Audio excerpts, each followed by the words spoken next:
একজন বড় কণ্ঠশিল্পী, তিনি বিএনপিকে সমর্থন করেন, এটাই তো অনেক বড়। সবাইকে কি রাস্তায় নেমে রিকশার পাম ছাড়তে হবে নাকি? আরে ভাই, সবাই কি মাঠ পর্যায়ের ভূমিকা থাকে? কিন্তু একজন বড় শিল্পী, একজন আর্টিস্ট, একজন সে যদি বিএনপিকে এবং বিএনপির আন্দোলন, বিএনপির যে অবজেক্টিভ গণতন্ত্র ফেরানো, তার পক্ষে যদি থাকে, এটা তো অনেক কাজ হয়।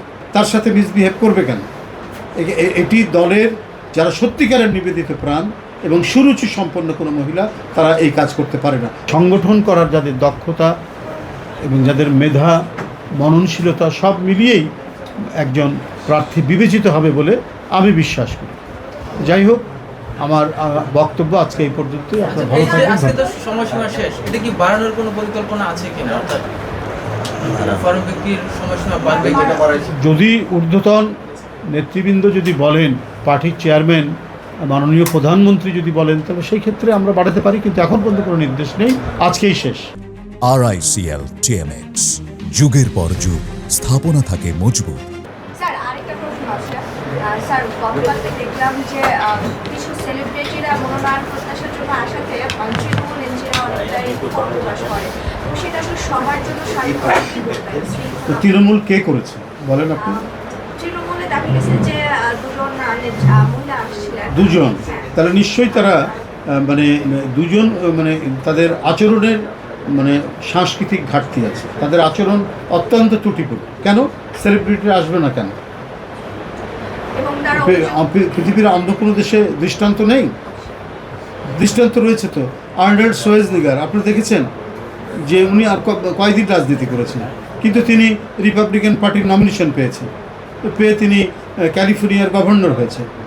আর ভারতে তো আমরা দেখি সেলিব্রিটিরা আসছেন, তারা নির্বাচিত হচ্ছেন, তারা নমিনেশন পাচ্ছেন, তো বাংলাদেশে আসতে পারে না?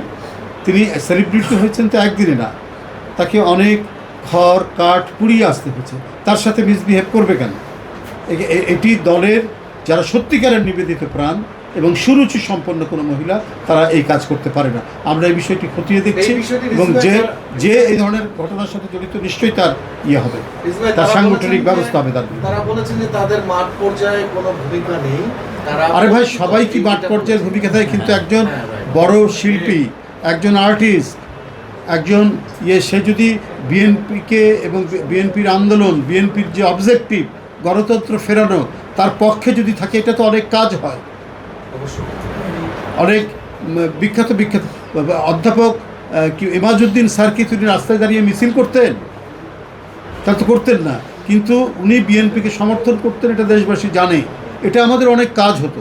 একজন বড় কণ্ঠশিল্পী, তিনি বিএনপিকে সমর্থন করেন, এটাই তো অনেক বড়। সবাইকে কি রাস্তায় নেমে রিকশার পাম ছাড়তে হবে নাকি?